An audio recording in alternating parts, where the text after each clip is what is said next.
all the way from Belgium. So, so Kaustubh did his PhD in 2018 from University of Amsterdam in Netherlands, and then few years of postdoc in Switzerland, University of Bern. And then he is currently as a senior scientist, mostly doing research in Royal Observatory of Belgium. And today just he told me that he was initially electrical engineer in IIT Kharagpur. So he made a lot of switch from electrical engineering to astronomy. So Kaustubh is visiting us here as a part of Indo-Belgium project to Dr. Santosh Joshi. And he is here for two more days. So you guys can interact more. So he is mostly interested in exoplanet, extrasolar planets, and we'll talk more about these Sub-Neptune type planet. So he also gave various lectures and invited talks in various institutes across the world. So we'll welcome Kaustubh.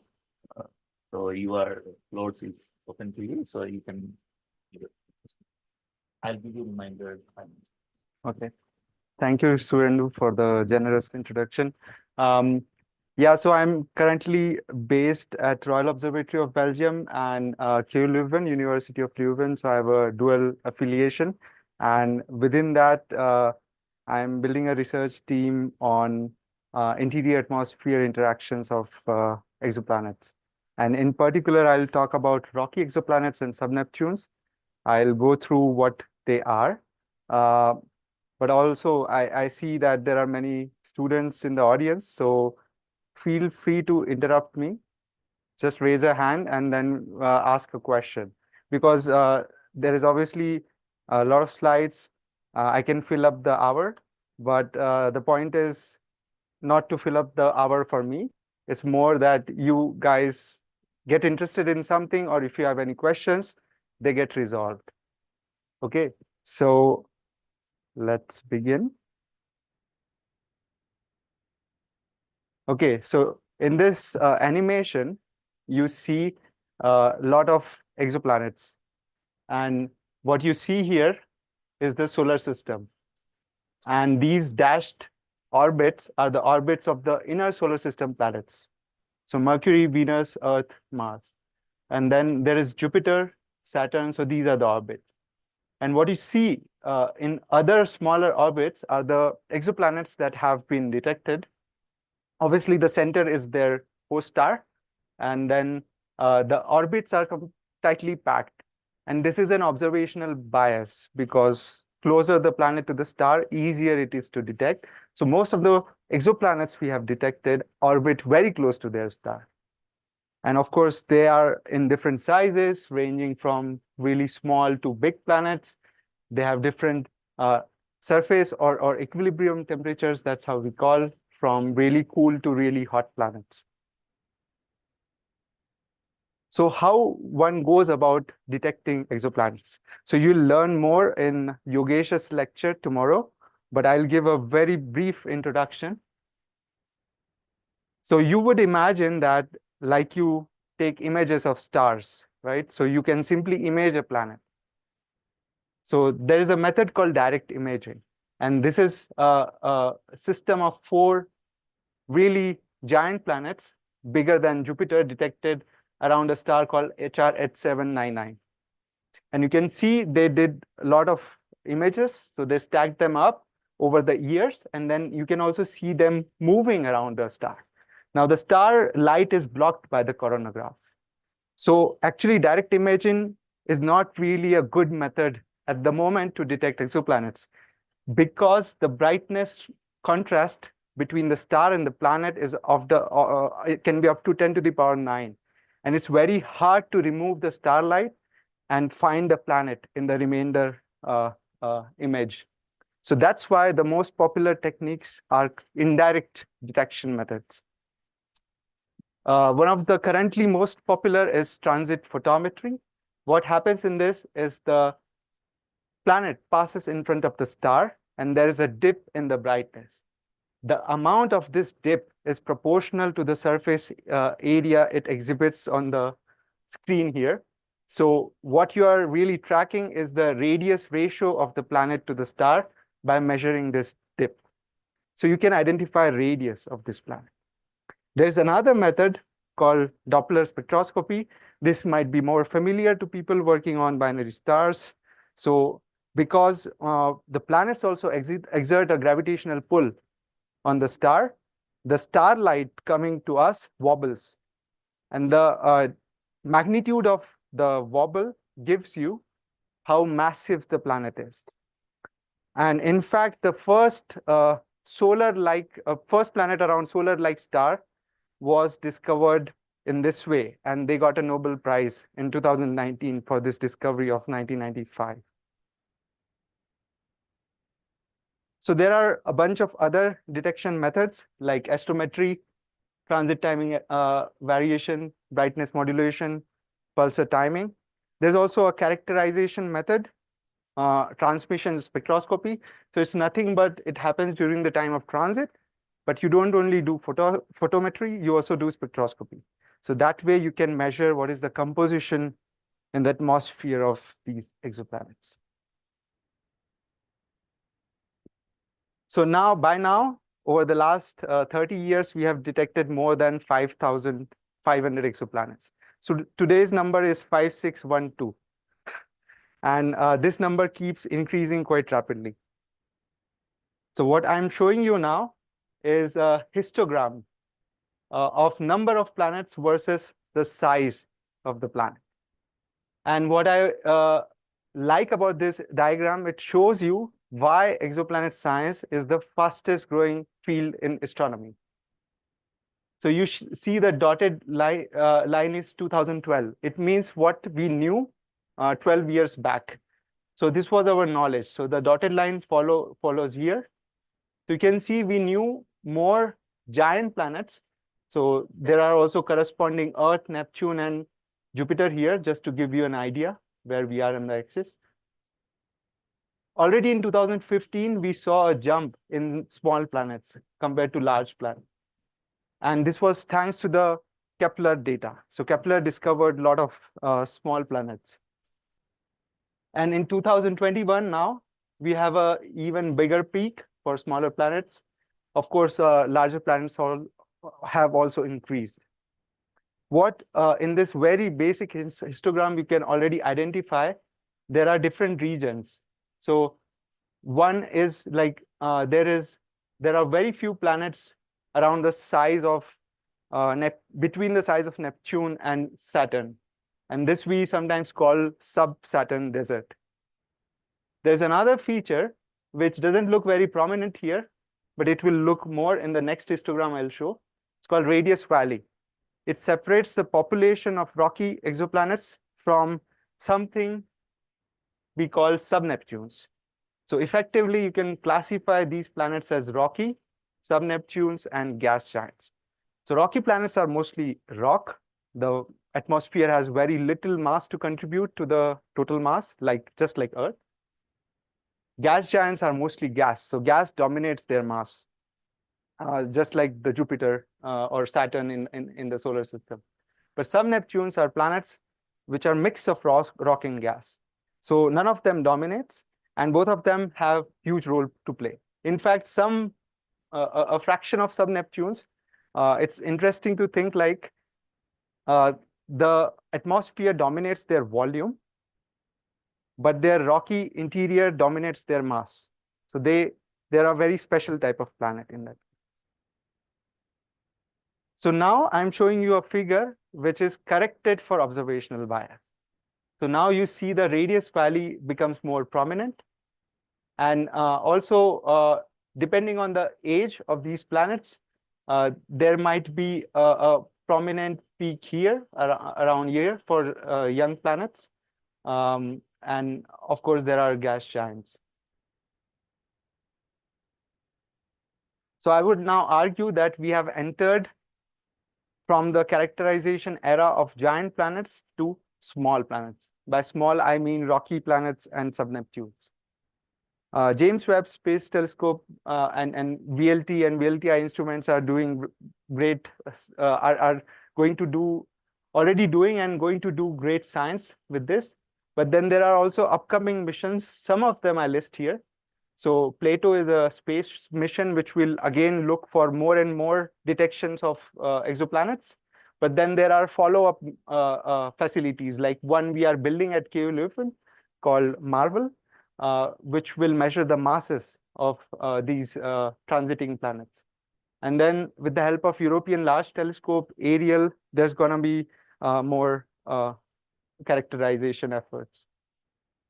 There are also some concept missions like Habitable Worlds Observatory and Large Interferometer for Exoplanets, which in the next 2 decades would really help us find planets or characterize planets which are Earth twins.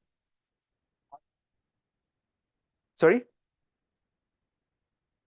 Yes, here. I have one slide on there. So Marvel is a telescope array we are building at KU Leuven. It's a KU Leuven-led consortium. So currently, KU Leuven, the university, has Mercator Observatory. You can see here. So this is the telescope. So it has mostly a spectrograph called Hermes. And of course, this new telescope is going to be part of this facility. And it's an array of 4 telescopes. So I think I might have. Yes, the site is in La Palma, Canary Islands. And for this telescope, it's an array of 4 telescopes. So one of them we are testing and calibrating in Leuven at the top of our building. And I think Santosh could go and visit that telescope when he visited us. So once those tests are complete this year, they will be shipped there, and next year we expect the first light. So the idea of Marvel is to support space missions, but also to do much more than that. Because TESS and Plato missions give us radii of planets. This is focused on obtaining masses of planets, and mass radius information is key in identifying the bulk composition. I'll come back to that in the next few slides. So here I would just like to say that this mission with this telescope array will follow up TESS and Plato targets. The main goal is, of course, masses of planets, and also characterization of host stars, which cannot be done otherwise. And Ariel space mission also is going to focus on smaller and smaller planets, and especially Sub-Neptunes. And we are also collaborating with them, and we'll provide them inputs on which targets they could go after first. We have a very ambitious goal of obtaining 20,000 RVs per year at very high precision. Of course, time will tell how well we adhere to this goal. But yeah, again, showing this image. So if anyone here has been to Mercator Observatory, so this is the telescope, and then this is where like the staff sits, and there are like computers and everything. And this array will be built here. So very, very close to that. Yeah, so I would like to think of exoplanets in terms of 3 astronomical windows into their chemical diversity. And one is the combination of mass and radius. So this gives you the bulk density, thereby bulk composition of the planets.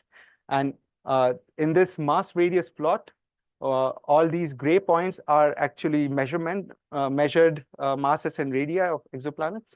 And all these colored solid lines are the theoretical mass radius relations. What I mean by that, if you follow this line of iron, pure iron, so it's a planet just made of pure iron, and we have just scaled it up and just used the right equations of state for this. So of course, thankfully, we don't find anything heavier than this. That also means that we understand the overall potentially the chemistry possible. So it's not going to be some heavy element which is not common in the system, which is really common there to make this planet. But nevertheless, so this green line is the rock line, which follows very close to the Earth-like planets. So most these planets around this area are rocky. That's why I say rocky. So the rocky distinction lies around 2 Earth radii, little lower than that. And then the sub-Neptune transition lies around 4 or something. But you can see already the sub-Neptunes start going upwards. So you can see like rocky planets are around here, but then sub-Neptunes are all over the place. And this is because they can have different amounts of rocks and gases in them, and also potentially water. And this really ensures that mass and radius are not sufficient to accurately tell about their bulk. But again, then the gas giants really follow are very close to the hydrogen line. So they are also mostly gas. So mass and radius tell us bulk composition. But then one can do transmission spectroscopy and get measurements in the atmospheric composition. And then this informs us about what is the composition of the atmosphere of these planets. There is a little less talked about window, which I would like to think that this gives us really the interior composition of planets. Because when planets form, refractory elements do not fractionate with respect to each other. And mostly these refractory elements are the ones which form the bulk of the rocky planets like Earth. So for example, magnesium to silicon ratio then should be similar for the Sun and Earth. Similarly, other ratios should be similar. So what you see here in black are a lot of these spectroscopic measurements of stars in solar neighborhood. What is their magnesium to silicon ratio, iron to silicon? I haven't shown error bars, but the error bars for some of them are quite huge as well. So this is also important to understand. But what I also show is Sun and Earth. So I just told you Sun and Earth should have similar composition, but here they do not.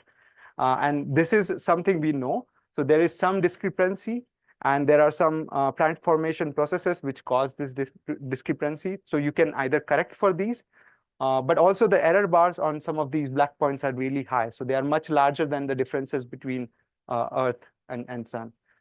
So what I'm trying to say here, there is another way to statistically constrain what is the chemical diversity of planets forming in the solar neighborhood around the stars for which we have measurements.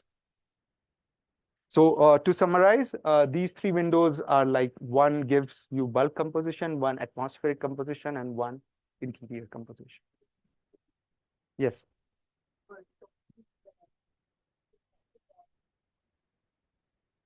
Yes. Yes. Yes. Yes. Yes. So I actually have a slide in the additional slides, but I can come back to that later. But for the masses, yes, errors are very high, and these high errors we need to minimize in order to get good constraints. So the larger the error, the less we can constrain the planetary interior, like density as well. So of course, one of the goals people have in the community, exoplanet community, is to do very accurate RV measurements of these planets. And there's a VLT instrument called Espresso, which goes down to 10 centimeter per second of RV precision. And but again, now we in those ranges we approach a limit due to not planets but stellar activity. So we do not understand stars well enough to remove their signal completely. So there's a lot of noise. So all of this comes from RV measurements. So until we can get hold of good RV measurements, we cannot constrain mass as well.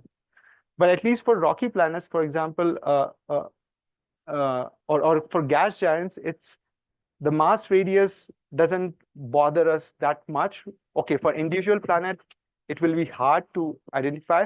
But for me, when I think like a theorist, I really would like to understand the classes of planets. So in that sense, for me, rocky planets and gas giants compositionally they are well set, but sub-Neptunes are a mystery to me. So this is where probably the first order work should go into, is understanding how rocks and gases interact with each other. Sorry, you also had a question.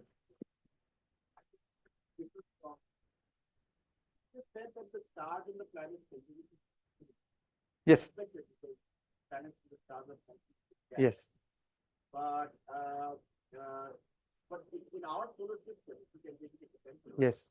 So we know there are a lot of asteroids, right? We can Yes. figure out. Yes. Some of them might come and others. Yes. We can also study them to figure out. Yeah. And then we can also go and doing it. Yes. Yes. Yes. Yeah. Yeah. So is there, what are the studies there? Is there a distribution of composition? Yeah. In the Yes, there is. Yes. So I can tell two things. So when I said the compositions are mirrored, I just talked about refractory elements. So like magnesium, iron, silicon. These are heavy elements. They are supposed to be relatively fractionated. Volatile elements, even like something like sodium, which is moderately volatile, or of course you go to carbon or oxygen. For them, it's a very tricky question. And as soon as you cross the snow line, you see like the volatiles shoot up. So there are trends we understand in the solar system for volatile elements. There are some elements for which we don't really understand trends in the solar system. Sulfur is a big example. We just don't understand why it moves up and down as you go further from the sun.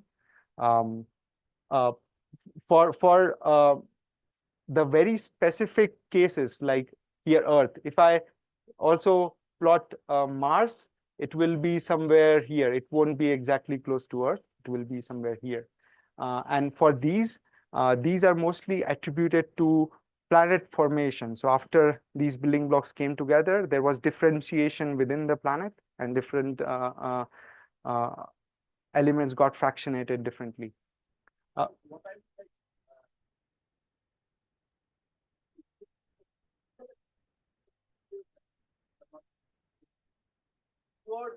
say the star or away from it. Where the composition is going to be used. Of course, the star is just a bulk of the. So there is not a clear trend you can set, but we know. So when we talk about planetary, protoplanetary disk, most people think in terms of elements, but one should really think in terms of condensates, because you condense as oxides, you condense at like metals, like here iron metal,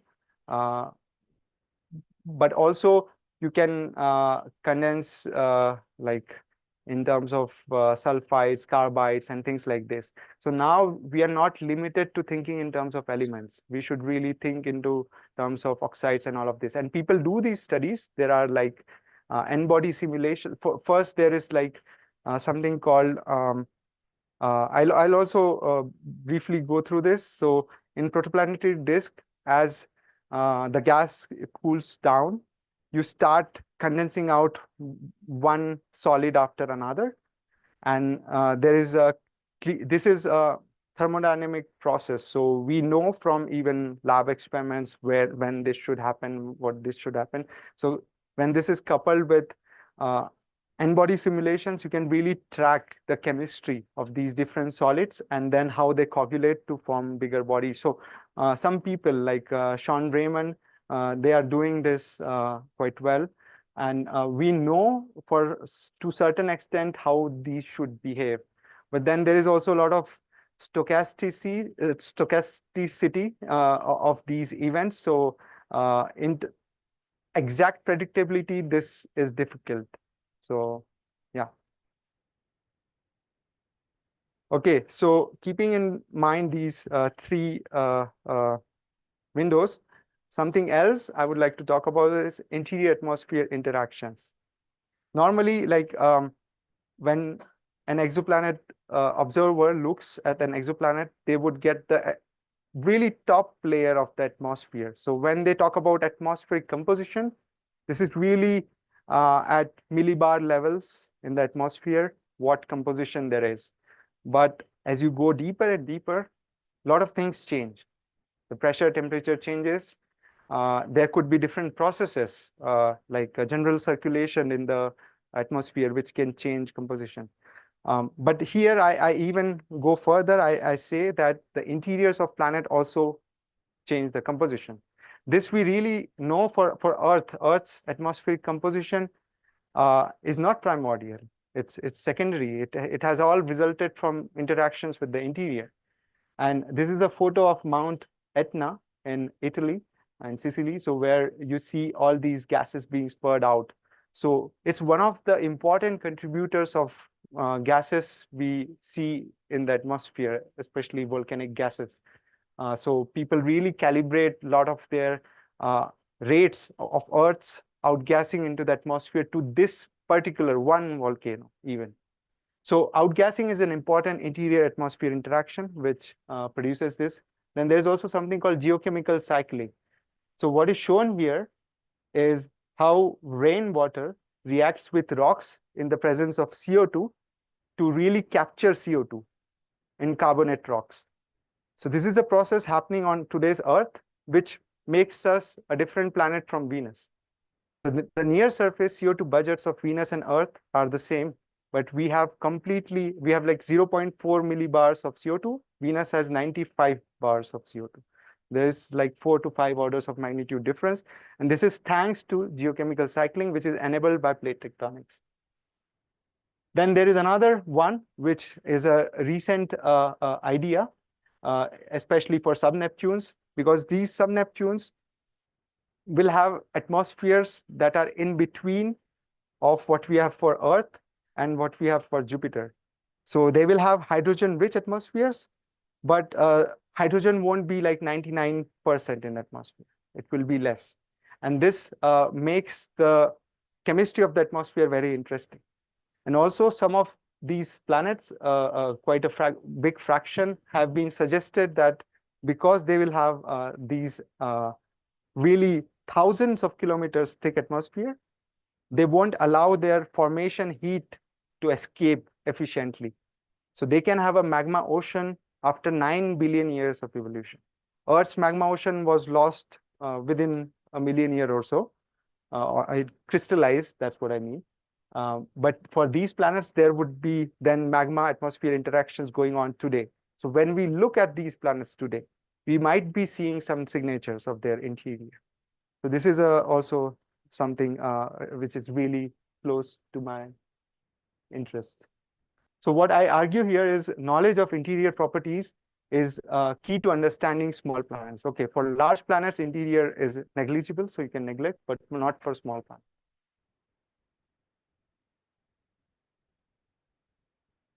Okay, there's a delay, I think.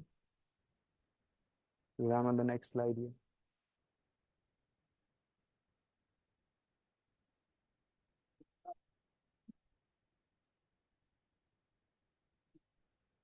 Yeah, okay.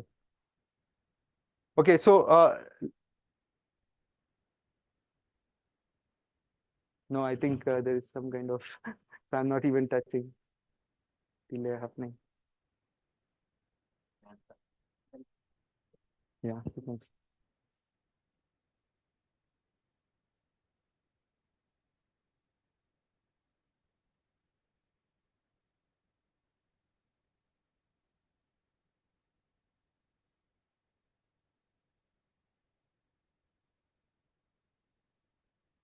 okay.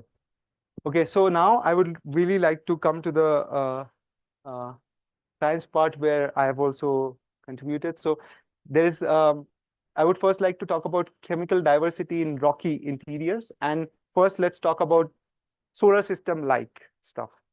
So in the solar system, in the inner solar system, we know all these planets to first order have two layers. One layer is called core, and another one is called mantle. And the sizes of the cores vary, so the size of also the size of the planet. So there are two different variables. But also, what one can do is encompass them into just this information that compositionally, iron alloy makes the core of the planet, all these rocky planets, and silicates make the mantle of the planet. So having this knowledge, then people try to compute interior structures of rocky exoplanets. And then what we looked into was, of course, in terms of your calculations, you need something called equation of state to calculate interior structure. For in this particular case, equation of state is nothing but density as a function of pressure and temperature. So here I just focus on pressure. And what we looked into, the lab experiments are limited to this pressure, 0.3 terapascal, which is at the center of Earth. So this is a very high pressure. But lab experiments, there was no data on iron density at beyond these pressures. And all the equation of state, which were modeling exoplanets in exoplanet studies since last 10 years, they were extrapolating lab experiments further to more than one order of magnitude. So what we did, we instead, using ab initio calculations, we calculated a new equation of state of iron. This is completely theory-based. But then what we were able to do is to compare it with existing equations of state. And what you see here is the density difference of different equations of state with ours. And it varies up to 20% at very high pressures. So that means the knowledge of equation of state at high pressures is important. You cannot simply extrapolate something at really low pressure and extrapolate it to high pressure. And this you can see in mass radius relations like I showed previously. So again, this is mass and radius. And what I do, I compute this for 4 planet types, one with a very small core and some with very large cores. Yes.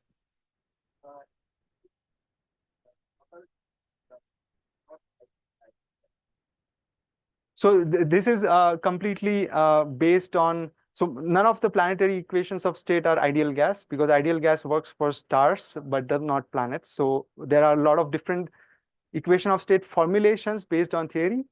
But then again, the data comes differently. So there is a fit.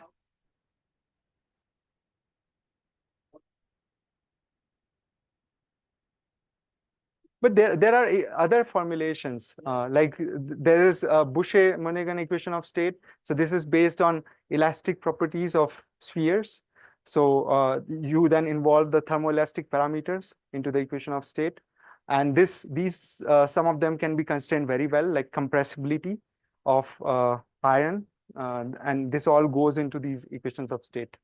And then you can, like data you sometimes get differently. So you have to also believe a formulation of equation of state, because there are many options, also because they are really needed for extrapolations, because even if or interpolations. So in that regard, yeah, it depends on the material. So even for Jupiter, you would need an iron equation of state for its core if you want to model it accurately. But yes, for example, there is the stellar hydrogen equation of state, which even in MESA code in the background it runs. So you can just use that for Jupiter's majority of layers. But after a certain time, you then also need to different at very high densities need to look into different equation of state. Yeah, so for these 4 planets, I just draw mass radius relations, and only difference in these is different equation of state of iron. There are many other parameters which can be varied, which I haven't, but this already creates a difference of 20% here. So our point of all of this was like one should really look into accurate equation of state. Now, this was for pure iron, but we know from Earth that there is an iron alloy in Earth's core. So the presence of siderophile elements decreases the density of iron alloy. And again, then it changes your equation of state. And this is something we try to show by extrapolation, because we also didn't have the time to get the data for these different alloys. And what we show that even for these different alloys, there is a huge difference in terms of how, so one should really compute these. And for this, we have also submitted a project, and there might be an opportunity next year to work on this.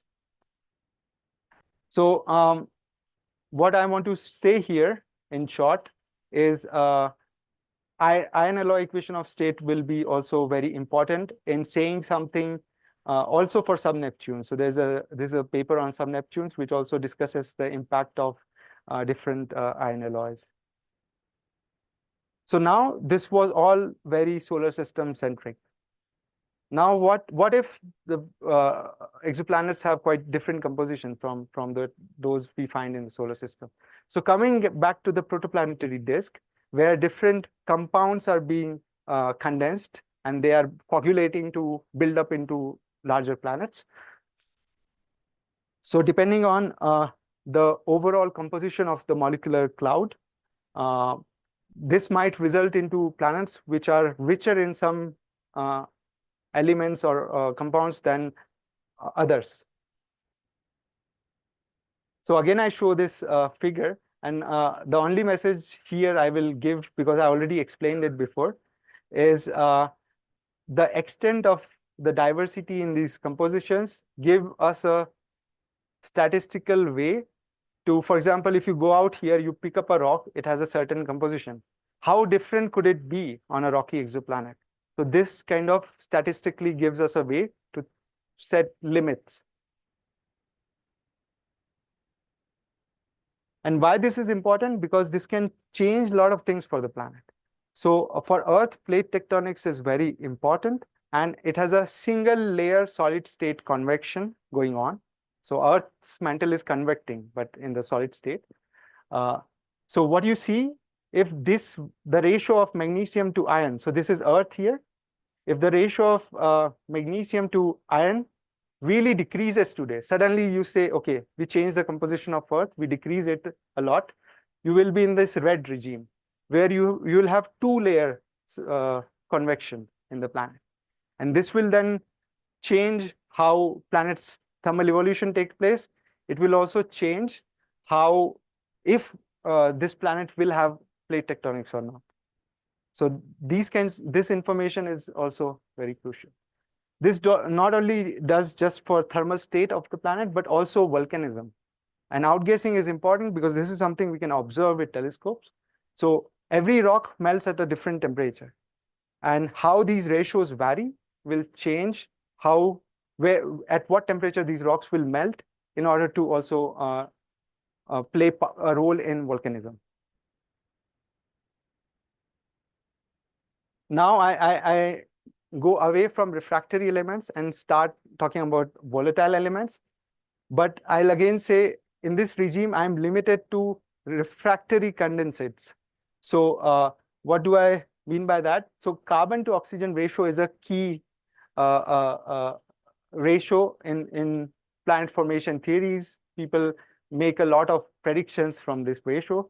And sun is here. And again, the data for different stars is quite spread around. So what Gibbs free energy minimization studies of protoplanetary disk show that if you have C2O ratio slightly larger than the sun, 0.65, you can already start condensing out carbides and graphite in the protoplanetary disk. Now, carbon is a volatile element for Earth. Our bodies have 20% carbon, but Earth's bulk has less than 1% carbon. So there's like almost no carbon in the bulk of planet. But here now we are talking about of the order of 10% up to 50% carbon, which is crazy to think about just from the knowledge of solar system. So let's say if one of these stars in this block has really a carbon-rich planet around them, how will the dynamics of the planet work? How will the composition of the planet be like? What does carbon do to the whole planet when present in such large amounts? So that's why what I did was I conducted lab experiments on carbon-rich mineralogies. So there are some high pressure machines like this one, where you can compress rocks to the pressures and temperatures which simulate planetary interior. And that is what we do. So I quickly go through the process, how we do. We take certain chemicals we order from companies. We mix them well. We like preheat them in oven to homogenize them. Then we crush them even with this pestle and mortar, which sometimes you also use to crush spices, right? So same stuff. And then you can put it into these concentric shells made of different materials to contain the sample. And this is put in the machine here at the center. And the smaller the area of the sample, the same force can generate higher pressure, right? So because of that, then you can go to very high pressures by hydraulic presses like these. And now I'm suddenly showing you a experiment, run product. So once the experiment is done, we cut the sample through half. So we are looking at the cross section of the sample. And the scale is very small. So this 10 micrometers. So we have really zoomed into this cross section.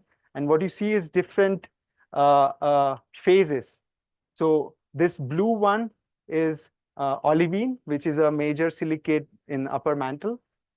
Then there is this molten silicate around it. And then these phases are iron-rich alloys. So here you see two types of alloys. There is a sulfur-poor carbon-rich and a sulfur-rich carbon-poor alloy. And then there in black, there's also graphite. So at chemical equilibrium, all these phases are stable, but they have different densities. So when the gravity plays its part, you will have three layers because all iron alloys are the heaviest. They'll sink to the bottom. Silicates will hang in the middle and graphite will float to the top because graphite has very low density.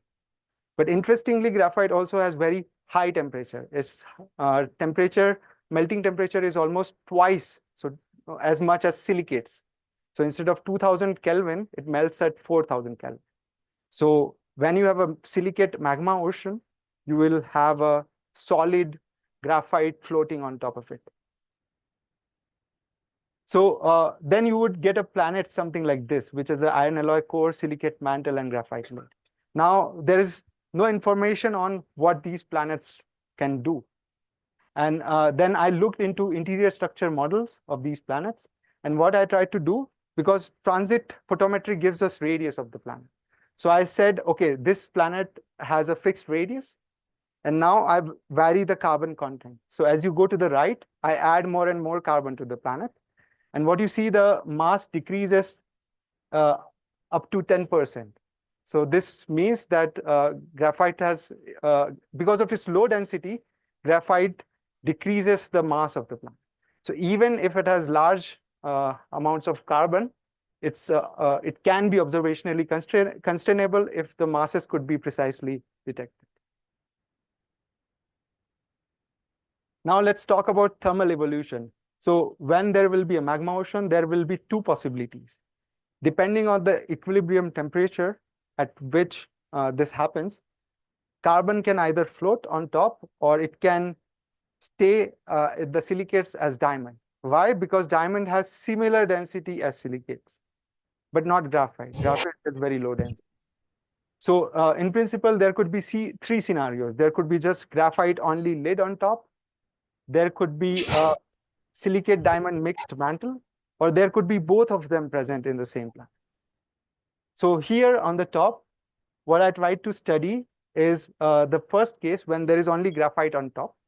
There's no diamond in the interior. And what you can see, the duration of convection time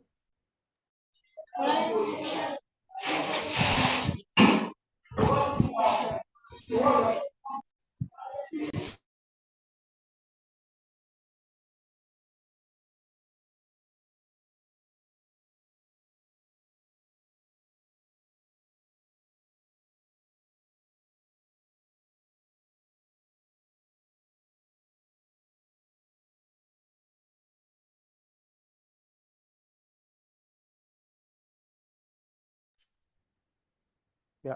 So graphite has very low duration of convective cooling. That means graphite planets will prefer conduction as heat transport mode. And this is also because they have mostly lost their heat. So now convection is not the most important driver of heat transport. Conduction takes over. So these are planets, huh? So we don't even talk about radiation for the interiors because radiation is not our main mechanism for interior. Then in this case, the second case is option is discussed, like how silicate diamond mixed planets behave. So we see similar stuff. So again, I won't go into what Rayleigh number is, but the high carbon rich or diamond rich mantle has a lower value of Rayleigh number. So this means that it will have a sluggish convection, again, because most of its heat is already lost through the planet. So why is this happening? Why are we losing heat quickly?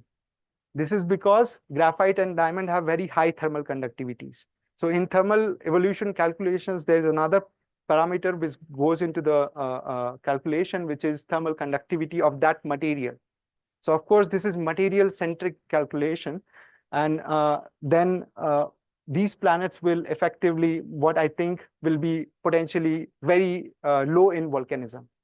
So my first idea would be if somebody looks at a high carbon to oxygen rich star and finds a planet around that, the first guess I would have would be it will have less volcanism than what we'd expect on Earth.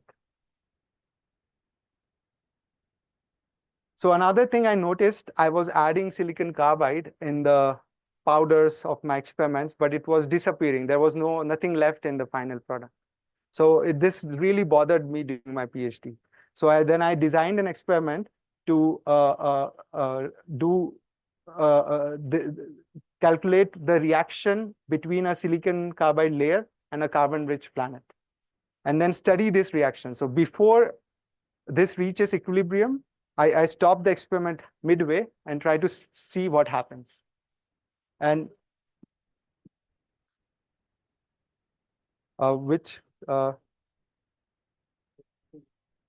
yeah, here I really went for 50-50 because I just wanted to ensure that I will capture this reaction. So of course, for a net planet, this might be too much, but I'm again not looking at final composition. I'm just trying to capture the reaction which is taking place.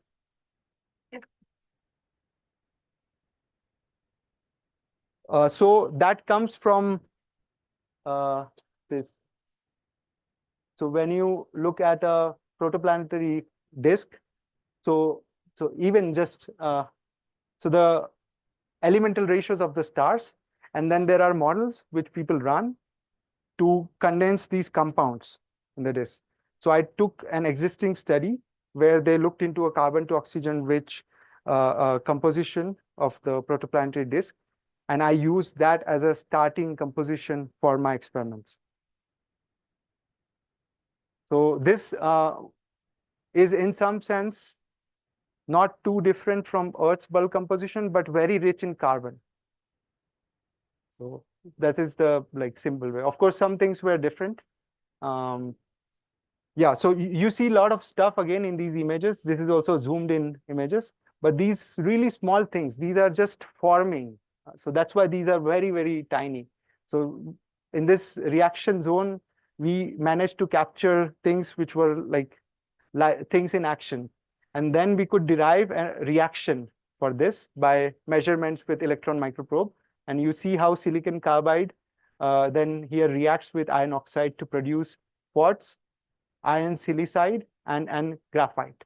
So what was happening was all silicon carbide was being consumed to form graphite, and the silicon was being distributed into its quartz phase and the iron alloy phase.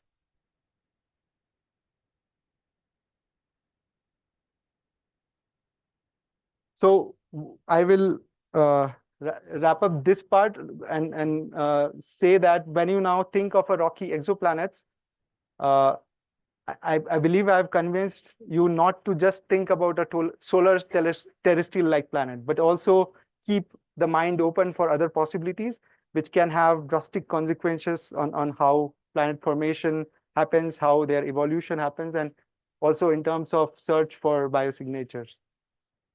So I have a very quick thing. So what I'll do,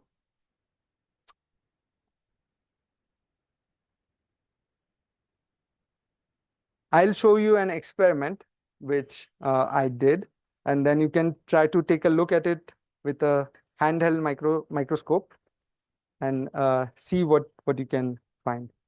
And I'll keep continuing the talk and wrap up whenever Suvendu tells me. So just one thing. So this is the sample. So this is what you see here on the left top. And then this is a zoom in again at the bottom. So this is the diagram I was showing. So this is 10 times magnification. And then if you look into detail, of course, these are, by the way, false colors. So these are added to identify different phases. Normally with the electron microprobe, you only see grayscale images, not colored. So, and then this is the maximum zoom in. And then you will be, there are iron alloys. So the shiny things you will see here will be metal iron alloy, and the other things will be silicates. So I'll pass this around. Maybe. What is this instrument? Yeah, so this is nothing but microscope. So when you put it here, just try to like lift it up a little bit to have good focus. Yeah, so just pass it around and I'll continue. So other people can still listen.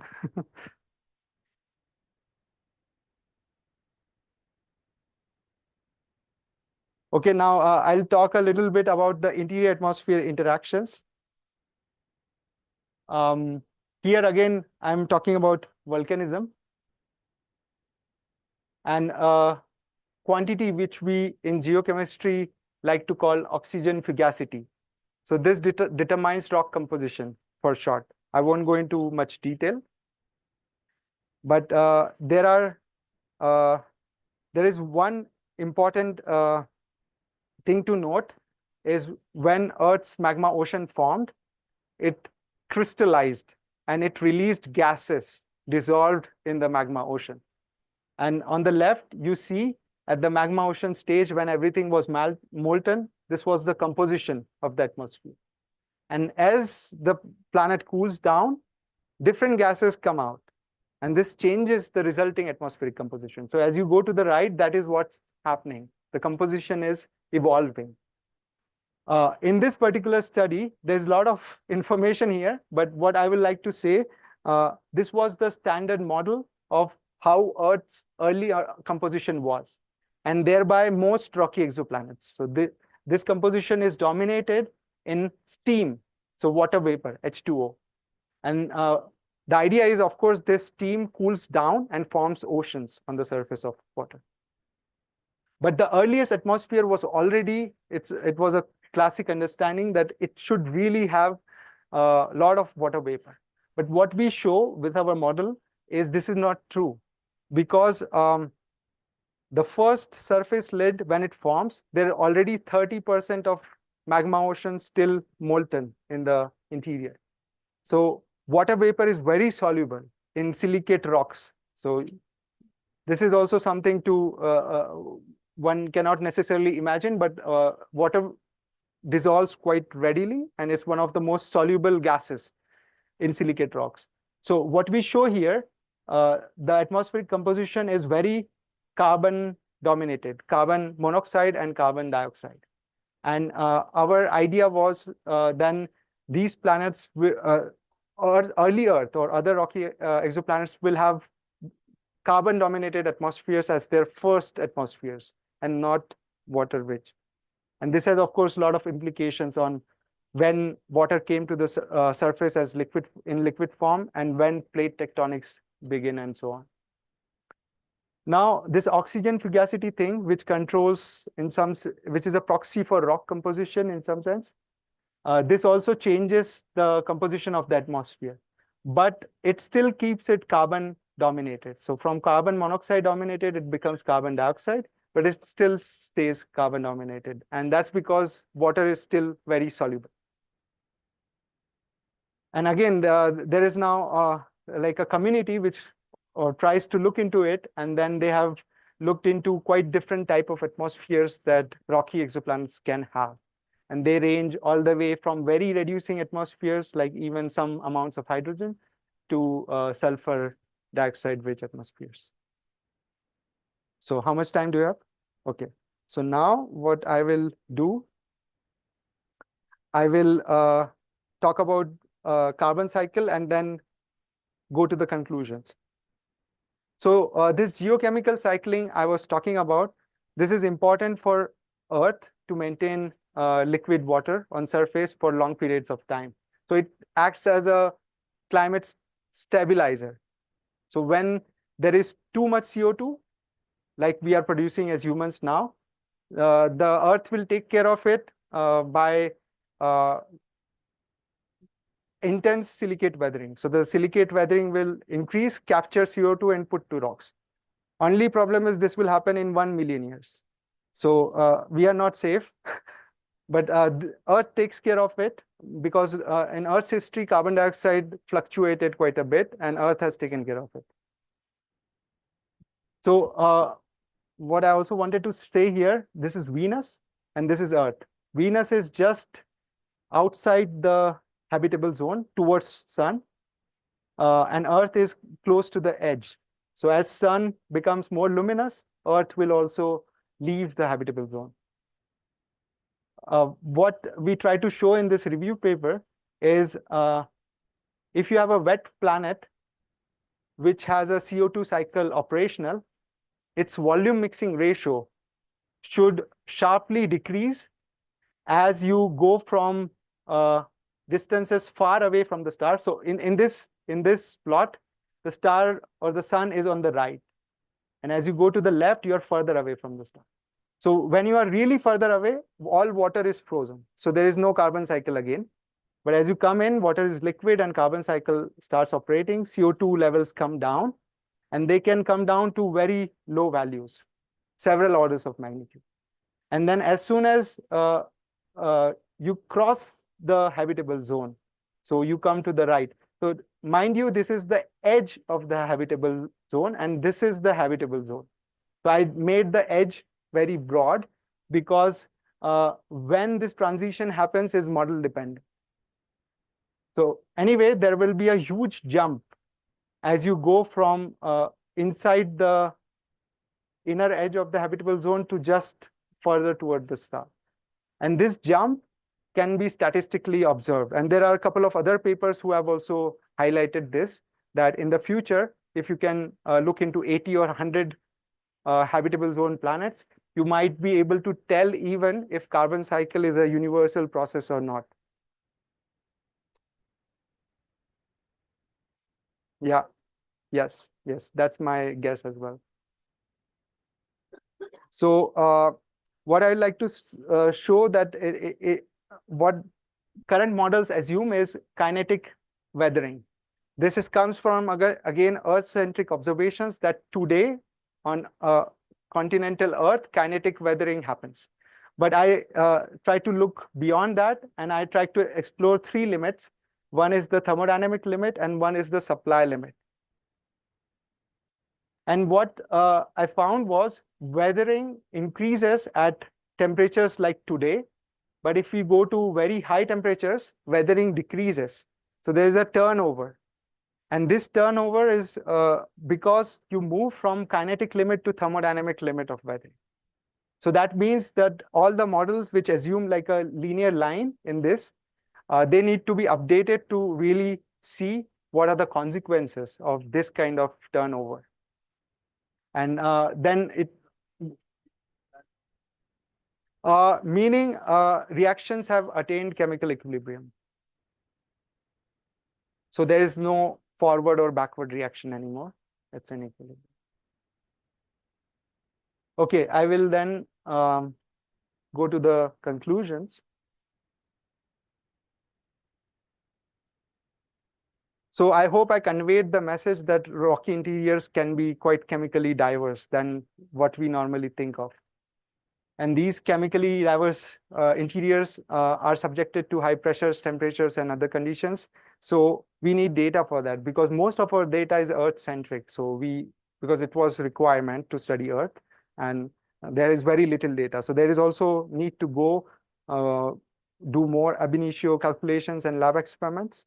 And also then these models, new models need to include these new data. And for Sub-Neptunes, unfortunately, I could not touch upon that. So for that also, because they have mixed atmospheres, their atmospheres are kind of in between what we know for rocky planet and what we know for gas giants. They cannot be fully understand until we understand how interiors impact these atmospheres. So yeah, I'll stop there.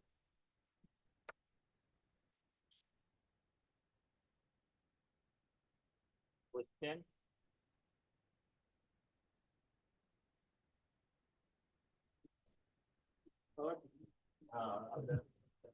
The distributions, I saw that the gas giants are less detected than the rocky giants, rocky planets. In the when you Yes. since 2012, is there any bias or? Actually, so gas giants, until now, we were detecting, like, for example, in 2012, we knew more gas giants than rocky planets. that's what This I'm- was an observational bias because it favors detecting larger planets. That exactly I'm saying to the same thing is happening now for the rocky planets rather than the gas giants. Gas So giants are not increasing in that way as rocky planets. what do you mean? So this is so you're talking about the left edge? Yes. Yeah, so the left edge here has huge uncertainty. So this is not rightly depicted in this figure. So ideally, this slope shouldn't be there, because we will detect it. The common sense is that there will be more smaller planets. They won't stop at 0.5. They also, like, maybe there's a peak further inward. So the left peak, I don't believe yet. So this peak, yes, but this peak, I don't believe yet. Students, question, because this is a kind of ask any kind of question. अरे पूछो भाई, गलत ही पूछो, कुछ पूछ तो लो. कोई गलत क्वेश्चन नहीं होता है और कोई स्टूपिड क्वेश्चन नहीं होता है. क्वेश्चन होता है, आता है तो पूछ देने का.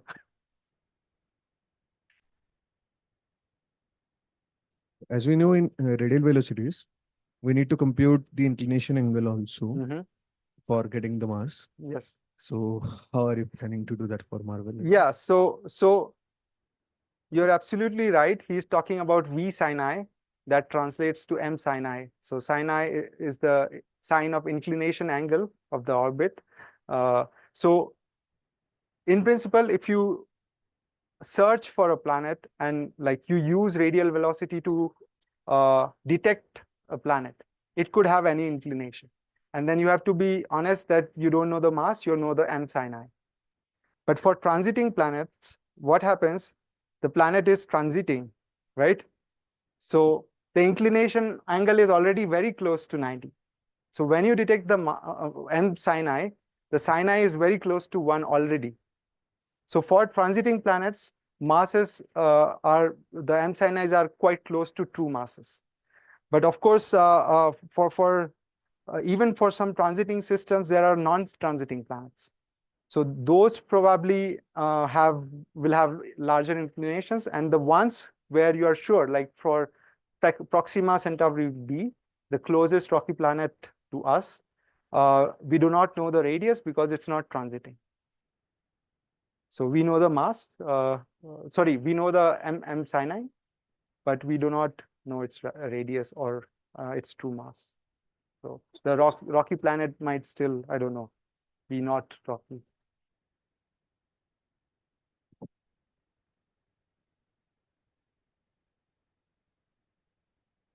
Hello. So I have a question regarding the chemical abundances that you were saying that it will be changing if we go away from the star. I mean, there will be a distribution. Yes. So there are theories like in situ planet formation or ex situ planet formations theories. So Mhm. in that case, if we see that some planets actually form at a particular place, and after that it will migrate to Mhm. some other place or Mhm. some other orbits. So in case of observation, how you will differentiate these kind of two systems? I mean, if we look at the protoplanetary disks, young protoplanetary disks, and some planetary disks which are already evolved. Mhm. So how your, I mean, differentiate between these two cases? Yeah, so I think this is a very important point, and there are models which also simulate planetary migration in these studies.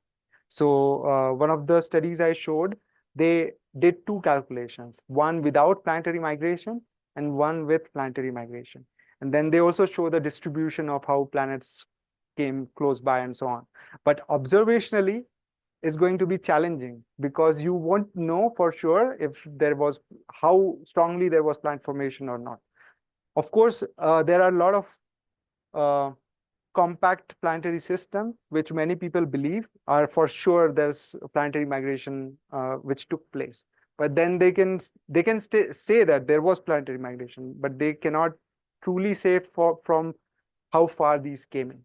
So short answer is it's not trivial for one planet and one planetary system to tell if something we are seeing is completely due to chemical diversity or it could be a migration effect. But I think this also, when I say this, the chemical diversity part needs to be looked into much more detail. Maybe there are some elements or compounds which have specific signatures when they migrate, and then this can tell you maybe there was migration or not.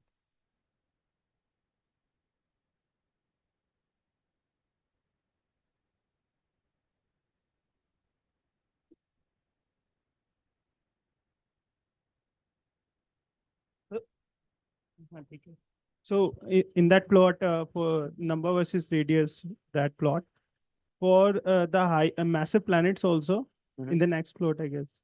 Yes. There is a dip Yes. at around 10. Yes. So is this some consequence that there are no planets for that particular radius? Or? Yeah, so this is a distinction between okay, so you're talking about the purple line, right? Yeah, Yes. but also green also there is a dip. Yeah, there is a dip. So so in that paper they do not explain this, huh? So but what my probably naive take on this is when planets form, the young planets green, there are four populations which then slowly evolve. So some planets from here move to here, some planets from here move to here, some planets move from here to move to here because of mass loss. They lose mass due to also stellar activity, stellar wind, and things like this. But again, all these populations could be signs of different planet formation pathways as well.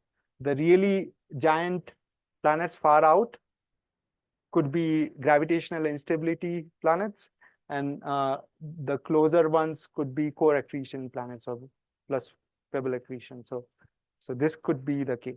But again, in that paper, they do not discuss this, and I'm not expert on this topic. So.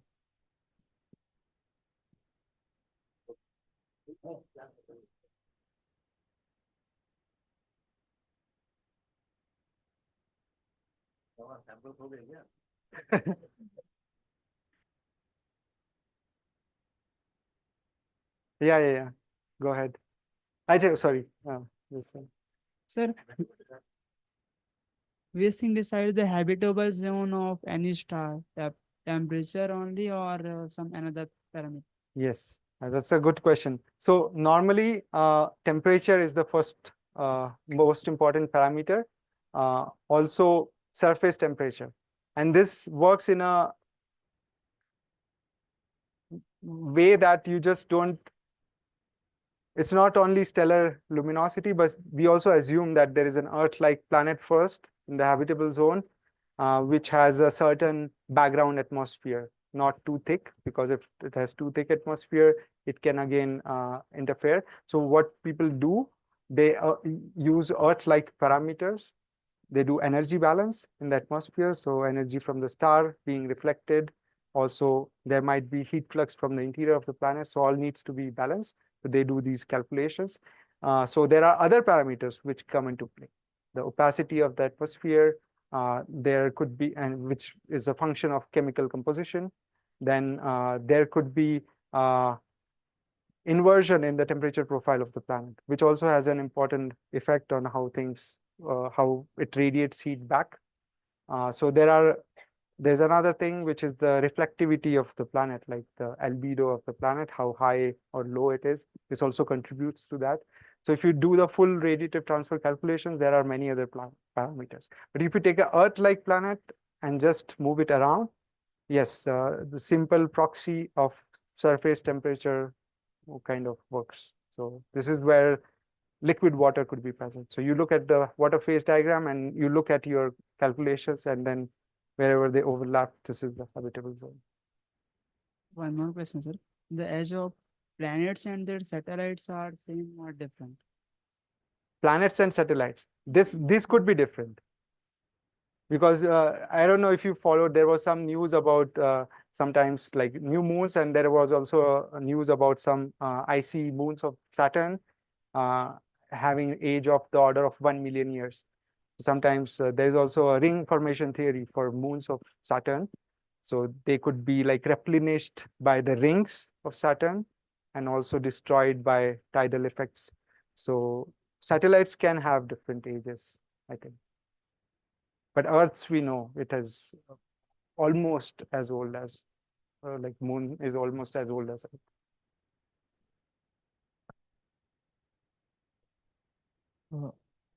Yeah. Do we have any magnetic field observations of exoplanets? Yes. So this is a good question, because some of us have worked on this to find radio signatures. So first of all, to give you context, there are already observations from our solar system. So Jupiter and its moon Io, they produce a specific signature, which is called electron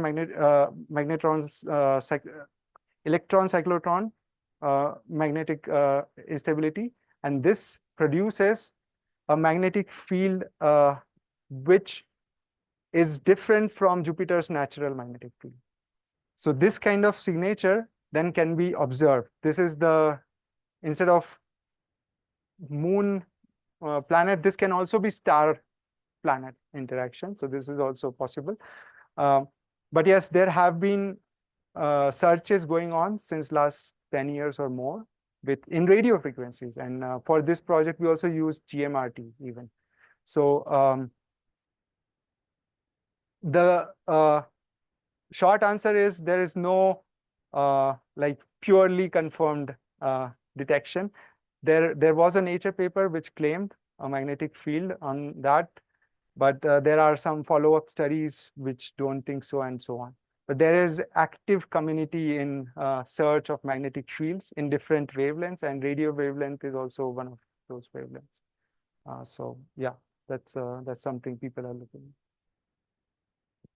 So in rocky planets, do we think that the magnetic field must be higher in rocky planets or in gas giants? In gas giants. So all I said was about gas giants. I think rocky planets, people don't believe they will have such strong magnetic fields that can be detected with current facilities.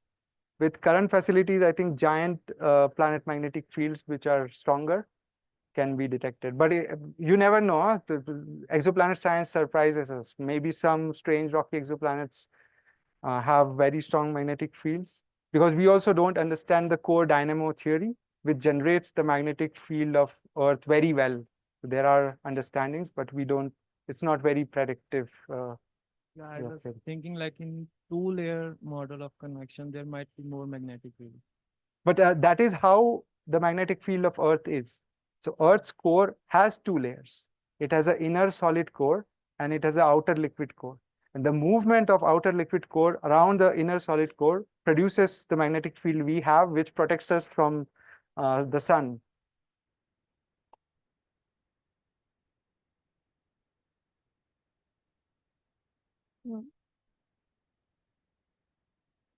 So, sir, as you have told, like the gas giants, they will have more magnetic field. So, doesn't that magnetic field, and as much I know, Jupiter has kind of differential rotation. So, doesn't that magnetic field affect the rotation of each planet?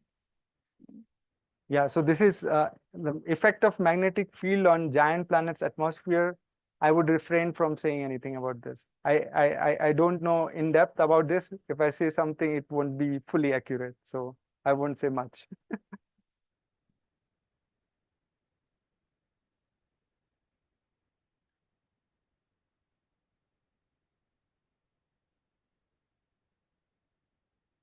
Yeah, first of all, it's a fantastic talk.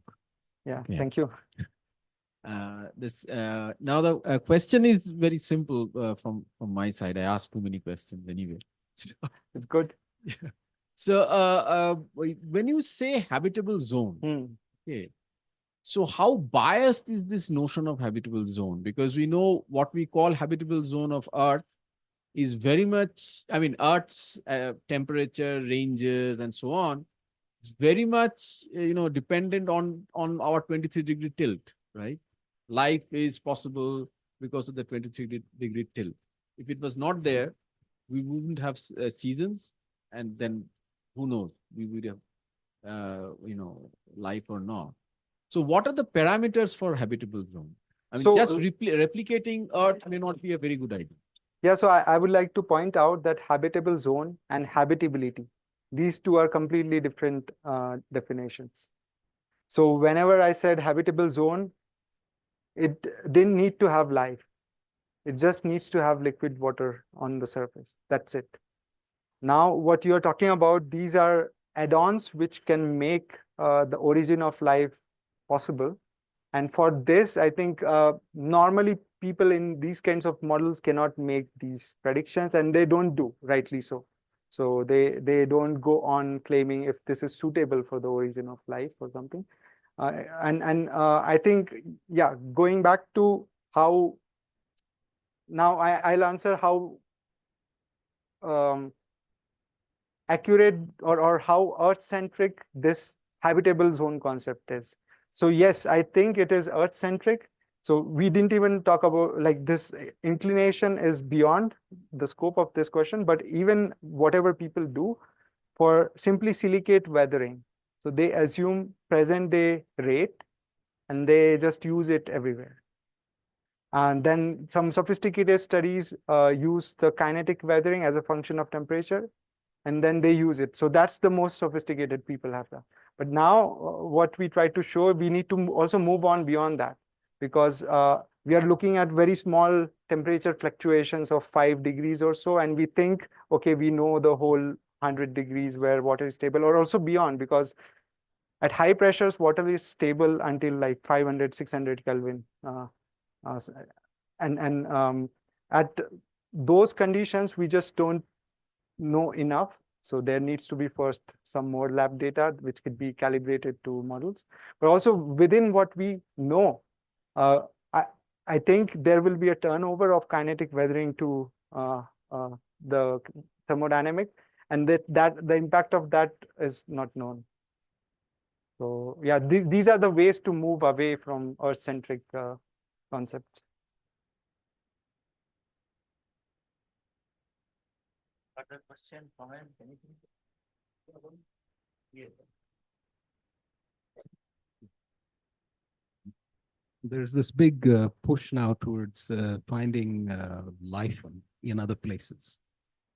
Would you care to comment on this, on the evolution of planets with life, at least on the Earth? I mean, life seems to have had a profound effect on its geology and its evolution. Especially atmospheric composition. Exactly. The great oxygen transition and all this stuff.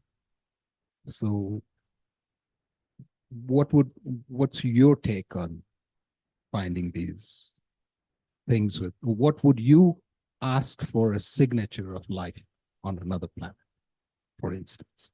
Yeah, so I'm not actively working in my research on this topic, but from what I understand from reading is detecting one molecule is never a good proxy for anything. So people suggested, so what we have on Earth present day, especially photogenic life. So just for the audience, so Earth's life was going, like the life on the microbial life on the surface of Earth was totally fine with very little oxygen. So today Earth's atmosphere has 20% oxygen. Where very minor amounts of oxygen, it was going on well. In fact, the CO2 was more even. Then also, if somebody had looked at Earth, or even now looking at Earth's past at that time or something, so they might be looking at that, and then they might want to detect like, is there life or not? So again, having photogenic life, photosynthetic, like the life which can do photosynthesis, that really changed oxygen composition. So there was a great oxidation event around 2.5 billion years ago, which increased the levels of oxygen to very large values, so like 5% or so, and eventually they become 20%. So now oxygen also now is in discussion as a biosignature. So all this life, what it did, it has created something called disequilibrium chemistry in the atmosphere. So from classic thermodynamic equilibrium, you cannot produce this. This life artificially adds O2, and then you have to recalculate everything in the atmosphere. Of course, it's chemical equilibrium close to the surface. As you go on top, there are non-equilibrium effects. But oxygen pushed this equilibrium to another state of equilibrium. And this is an observational signature. So a lot of people are looking into different aspects of disequilibrium chemistry. One key one which people then say is you take multiple molecules, 2 molecules or more, which cannot be stable otherwise. Like, for example, Earth produces methane and oxygen, but they cannot stay stable together in a system where there is no life. So if you can detect both of them significantly, you might be able to say this. But then, of course, there are now more studies looking into this, how good these arguments are. And this could be then, so this is one way to perhaps look at Earth's past and understand it well, to like make connections with biosignatures.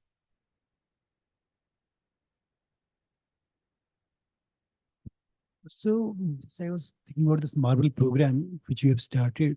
So you are putting 4 1.2 meter class telescope? No, they are smaller, 80 centimeter. 80 centimeter. And you're planning to have few tens of thousands RV points per year? By combining 4 of them together. Okay. And you reach 1 meter per second stability, right? So this is the goal, huh? So it's not live yet. Yes. Okay. But yeah, 1 meter per second, I mean, you cannot do much. I mean, some Neptune planet, maybe most, I mean, if you want to go, study No, so this calculation I did, I don't have a figure, but there are within 11 V magnitude, there are at least 75 sub-Neptunes, which are above 1 meter per second. And then there are some which are also above 5 meter per second. Okay. So, but it is the in sub-Neptune category, not, No, not. So our aim is not Rocky in Marvel. Sub-Neptunes is the best we'll be able to do. Yeah, exactly, with 1 meter per second. Yeah, our aim is to go for long period planets, because this is something we can do.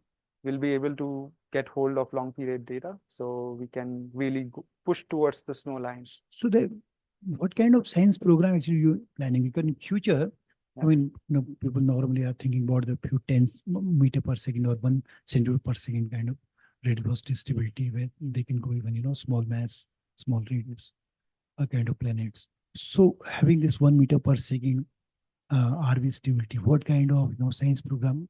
Yes. So the science program is twofold. One is to support space missions. So the space missions which measure radii, especially for long period planets, we will measure the masses.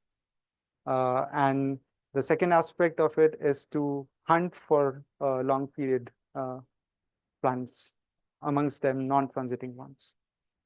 Okay, basically this is the kind of follow-up program where the No, not even, not necessarily even follow-up. Discovery program, long discovery period, with the like, discovery with the RV variation, right? yes. So, but these will be really long periods, and in this category, we won't be able to go to small planets. This will be only giants. Okay, okay. Already 5, and we could wrap it up. And thanks for this wonderful talk. Thank you again. Thank you. So be here for 2 more days. If you guys find any questions, then you can, talk me in email.